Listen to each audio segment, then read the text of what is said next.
Dear students, this is S.K. Sukla. I am going to continue teaching subject-verb agreement that I started in the last class. आज मैं subject-verb agreement को जहां से मैंने last class में छोड़ा था उससे आगे कंटिन्यू करने वाला हूं. 4 रूल मैं बता चुका हूं आपको. I am going to teach you the 5th one. 5वां रूल आज हम लोग देखने वाले हैं. यहां पे 5th रूल को मैंने पहले ही से लिख रखा है. यहां पे मैंने कुछ वर्ड्स लिस्ट किए हैं. अब मैंने यहां लिखा है वर्ड्स लिस्टेड. तो ये कुछ ऐसे वर्ड्स हैं जिनके साथ हम वर्ब हमेशा सिंगुलर लगाते हैं. We always use singular verb with them. Not just verb. अगर पर्सनल प्रोनाउन हमको पोसेसिव केस का लिखना है तो ये भी आपका सिंगुलर ही होगा. तो ये लिस्ट किए गए वर्ड्स जो है बेसिकली ये डिस्ट्रीब्यूटिव प्रोनाउन से हैं या कंपाउंड इंडेफिनिट प्रोनाउन से हैं. इनको मैं वन बाय वन आपको बता रहा हूं. यहां जो लिस्ट किए गए हैं each, every, either, neither, none, somebody, nobody, everybody, anybody, someone, no one, everyone, anyone, something, nothing, everything, anything, whoever, whatever, whichever. इनमें से किसी से भी अगर किसी वाक्य की शुरुआत हो तो ऐसे वाक्य में हम सिंगुलर वर्ब का प्रयोग करते हैं. और सिर्फ वर्ब ही नहीं, अगर पर्सनल प्रोनाउन का यूज करना होगा पोसेसिव केस वाला तो वो भी सिंगुलर होगा. तो ये जो मैंने वर्ड यहां लिस्ट किया है इनको 3 तरीके से पूछा जा सकता है. They can be asked in any of the 3 ways written here. पहला, दूसरा और तीसरा तरीका. पहला तरीका क्या है कि ये जो वर्ड लिस्ट किए गए हैं इनके तुरंत बाद वर्ब आ सकता है. तो ये वर्ब कैसा होगा? सिंगुलर. इनमें से कुछ ऐसे वर्ड लिस्ट किए गए हैं जिनके बाद तुरंत नाउन आ सकता है. यहां पे मैं इसके सामने स्टार मार्क कर दे रहा हूं. यहां पे 4 ऐसे वर्ड हैं. इस पूरे लिस्ट में 4 ही ऐसे वर्ड हैं जिनके तुरंत बाद नाउन आ सकता है. ईच, एवरी, आइदर और नाइदर. और किसी भी वर्ड के तुरंत बाद नाउन नहीं आएगा. सिर्फ ये 4 ऐसे वर्ड हैं जिनको मैंने स्टार मार्क कर दिया है जिनके तुरंत बाद नाउन आएगा. और ये आने वाला नाउन हमेशा सिंगुलर होगा. और इसमें भी वर्ब हम कैसे लगाएंगे? सिंगुलर लगाएंगे.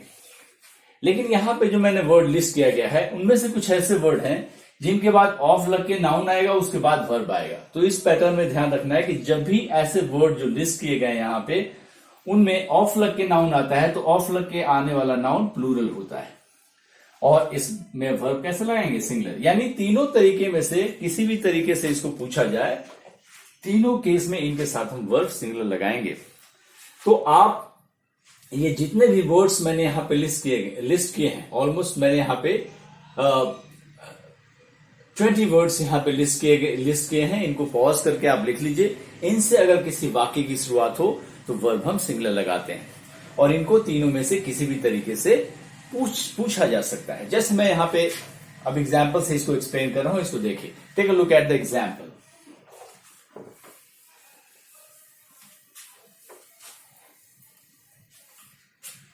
इसको देखिए.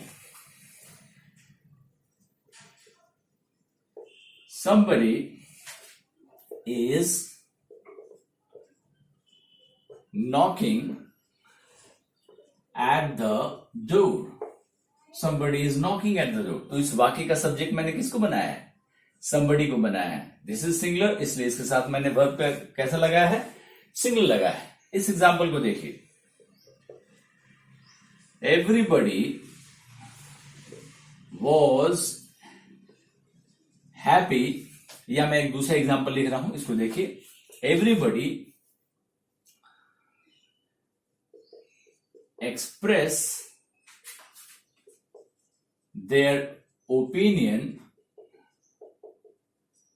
freely. इस सेंटेंस में आप देखेंगे तो इस सेंटेंस में सब्जेक्ट आपका एवरीबॉडी हो गया. और इसमें वर्ब जब देखिएगा तो वर्ब यहां पे मैंने V1 लगा दिया है. और V1 लगाने की वजह से ये सेंटेंस गलत हो गया है. तो यहां पे हम V5 लगाएंगे. यहां एक्सप्रेस को काट करके एक्सप्रेसेस कर देंगे. We will change it into V5.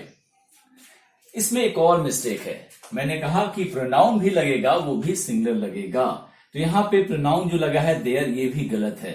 यहां पे आप इसकी जगह हिज का प्रयोग करेंगे. जब भी जेंडर क्लियर नहीं होता है तो हम मेल जेंडर हिज का ही प्रयोग करते हैं अगर पर्सन को रेफर किया जा रहा है। अब जरा अगले एग्जाम्पल को देखिए। Each of the students have completed their task. Each of the students have completed their task. Take a look at this example. इस सेंटेंस का सब्जेक्ट है each of the students. यहाँ each से स्टार्ट हो रहा है, of के बाद आने वाला नाउन ये प्लूरल है, यहां तक बिल्कुल सही है, लेकिन इसमें वर्ब जो लगाया गया है ये गलत है। यहाँ पे have के जगह हम has कर देंगे और यहाँ पे there भी गलत है। यहाँ there की जगह हम his का प्रयोग करेंगे क्योंकि हमको पर्सनल प्रोनाउन भी सिंगुलर रखना है। अगर मैं इस सेंटेंस को ऐसे लिखूं, each students have done it, each students have done it. यहां पे क्या मिस्टेक है? यहां भी ऑब्वियसली वर्ब जो है सिंगुलर रहेगा हैज, लेकिन इस सेंटेंस में एक और मिस्टेक है। मिस्टेक क्या है कि जब ये चार word each, every, either, neither, इनके तुरंत बाद अगर कोई नाउन आएगा, जैसे यहां पे ईच स्टूडेंट्स में ईच के तुरंत बाद नाउन आ रहा है, तो ये नाउन हमेशा सिंगुलर फॉर्म में होना चाहिए। वर्ब तो सिंगुलर होगा ही, तुरंत आने वाला नाउन सिंगुलर होना चाहिए। अगर ऑफ से सेपरेट होके आएगा, जैसे यहां पे ऊपर वाले एग्जांपल में, तो प्लूरल होगा, लेकिन अगर तुरंत आएगा तो सिंगुलर होगा। ईच स्टूडेंट्स की जगह हम ईच स्टूडेंट लिखेंगे, तब ये सेंटेंस हमारा करेक्ट हो जाएगा। So I hope you have got this rule. It is a very very important rule. You pause the video and note down all the words that I have listed here. Let's see the sixth rule, the next one. अगले rule को हम लोग देखते हैं। यहां पे मैं article का प्रयोग करके दिखाऊंगा कि आर्टिकल कितना बड़ा डिफरेंस क्रिएट करता है सब्जेक्ट के फॉर्मुलेशन में। लेट्स सी, इसको देखिए। अगर किसी सिंगुलर नाउन के पहले, सिंगुलर नाउन को मैं शॉर्ट में एसएन लिख रहा हूं, अगर किसी सिंगुलर नाउन के पहले दो एडजेक्टिव लगे हुए हैं, एडजेक्टिव, और दोनों एडजेक्टिव एंड से जुड़े हैं, यहां पे मैंने सिंगुलर नाउन के पहले दो एडजेक्टिव लगाया, एडजेक्टिव को मैं सर्किल कर दे रहा हूं, दो एडजेक्टिव एक सिंगुलर नाउन के पहले लगे हों और दोनों एडजेक्टिव में से सिर्फ पहले वाले के ऊपर आर्टिकल लगा हुआ है, सिर्फ फर्स्ट वाले के ऊपर आर्टिकल लगा हुआ है, तो उस केस में हम लोग समझेंगे कि this expression refers to one person और थिंग हैविंग टू क्वालिटीज। या मैं इधर लिखूं, ईच वन पर्सन और थिंग हैविंग टू क्वालिटीज। इसका मतलब क्या हुआ?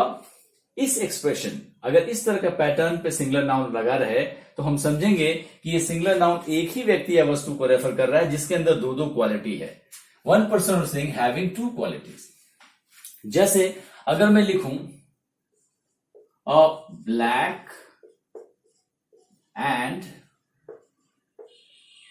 White dog, if I write it like this, a black and white dog, इसका मतलब क्या हुआ?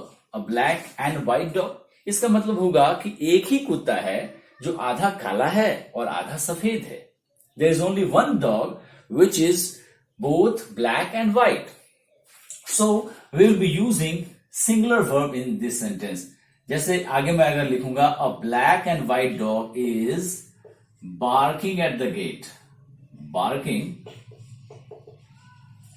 at the gate. फाइन। तो आप देख रहे हैं ये क्लियर हो गया। एक और एग्जांपल मैं दे रहा हूं, इस एग्जांपल को देखिए। अ tall and beautiful girl has come for interview, come for interview। अगर हम ऐसे लिखें a tall and beautiful girl, इसका मतलब क्या हुआ? there is only one girl that is both tall and beautiful। यानी ये एक ही लड़की है जो लंबी भी है और खूबसूरत भी है, इसलिए वर्ब हमने कैसे लगाया है, सिंगुलर। तो इस तरह का जब एक्सप्रेशन होगा तो उसमें वर्ब हम सिंगुलर लगाएंगे। लेकिन अगर मैं इसमें थोड़ा सा बदलाव कर दूं, अगर मैं इसको इस तरीके से लिखूं, सातवें पैटर्न को देखिए, I hope it is visible. अगर किसी सिंगुलर नाउन के पहले दो एडजेक्टिव लगे हुए हैं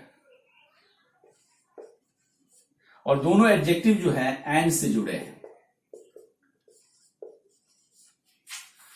फिर मैं एडजेक्टिव को घेर दे रहा हूं और दोनों एडजेक्टिव के ऊपर आर्टिकल लगा हुआ है, इसके पहले भी आर्टिकल लगा हुआ है, इसके पहले भी आर्टिकल लगा हुआ है, तो आपको ध्यान देने वाली बात है कि अगर इस तरह का पैटर्न होगा तो उस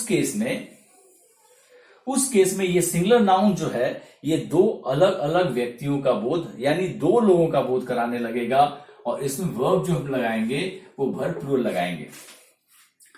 दो आर्टिकल लगाने का मतलब दो अलग अलग व्यक्ति हो गए। जैसे मैंने पीछे लिखा है a black and white dog, अगर इसको मैं ऐसे लिखूं, अ black and a white dog, a black and a white dog, इसका मतलब क्या हुआ, अ black and a white dog का मतलब ये नाउन सिंगुलर है, इसके बावजूद ये दो अलग अलग कुत्तों का बोध करा रहा है। A black and a white dog means there are two dogs in which one is black and the other one is white. तो जब इस तरह का एक्सप्रेशन आ जाए तो उसमें वर्ब हम प्लूरल लगाएंगे, a black and a white dog, two different dogs are here. ये सिंगुलर नाउन दो अलग अलग कुत्तों का बोध करा रहा है, इसलिए हम वर्ब प्लूरल लगाएंगे, a black and a white dog are barking at the gate. तो आप देख रहे हैं कि किस तरीके से आर्टिकल के प्रयोग कर देने से सेंस किस तरीके से बदल जा रहा है। तो छठा और सातवां जो रूल है बेसिकली एक तरह का ही है, दोनों में सिंगुलर नाउन के पहले दो एडजेक्टिव लगे हुए हैं जो एंड से जुड़े हुए हैं, लेकिन पहले में सिर्फ एक आर्टिकल एक व्यक्ति या वस्तु का बोध करा रहा है, जबकि अगर दोनों एडजेक्टिव पहले आर्टिकल लगाएंगे तो ये सिंगुलर नाउन दो अलग अलग व्यक्तियों और वस्तुओं का बोध कराने लगेगा। जैसे इस एग्जाम्पल में a tall and beautiful girl को अगर मैं ऐसे लिखूं, a tall and a beautiful girl, इसका मतलब हो जाएगा there are two girls, one is tall and the other one is beautiful. So ये नाउन सिंगुलर होने के बावजूद भी हम प्लूरल वर्ब लगाएंगे। Have come for interview, have come for interview. I hope you have understood this rule completely. Let's move to the next rule, that is the last rule for today's class. आज के class का मैं आखिरी rule बताने जा रहा हूं, आठवां रूल। इसको देखिए, इसको पॉज करके वीडियो आप लिख लें, फिर आगे हम लोग बढ़ते हैं। I hope everything is visible. Even if it not visible, don't mind it because I am shooting this video. I am filming it with the help of my old phone, so it might not be that visible, that clear. Let's move to the 8th rule. आठवें और आखिरी rule की तरफ हम लोग बढ़ते हैं। ये आपका आठवां रूल हो गया।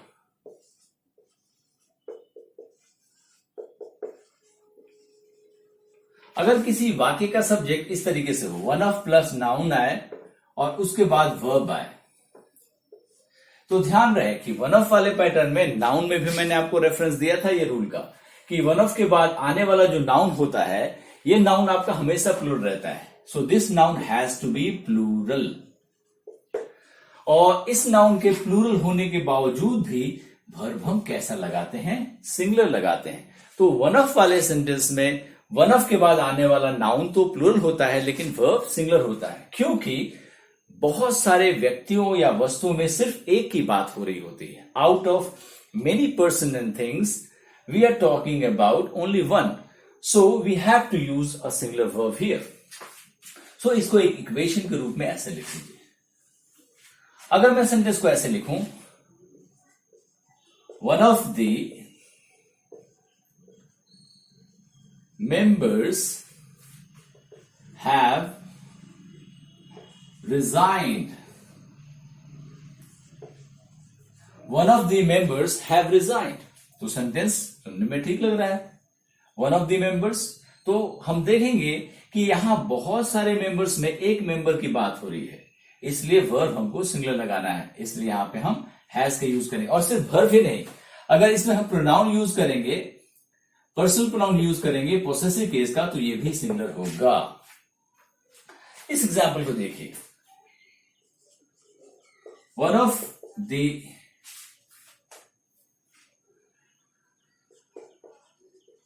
promising actor, one of the promising actor has committed suicide.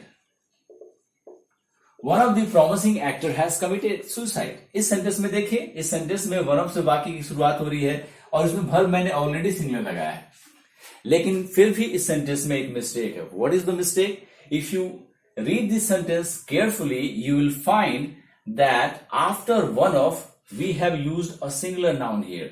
One of the promising actor. That is the mistake. इस नाउन का भी आपको ख्याल रखना है। वन ऑफ के बाद आने वाला नाउन हमेशा प्लूरल होगा, इसलिए यहां पे मिस्टेक वर्ब नहीं है, ये नाउन है। एक्टर को काट के हम एक्टर्स कर देंगे। तो आज की क्लास में इतना ही। We will study subject verb agreement from rule number 8 in the next video. Thank you so much.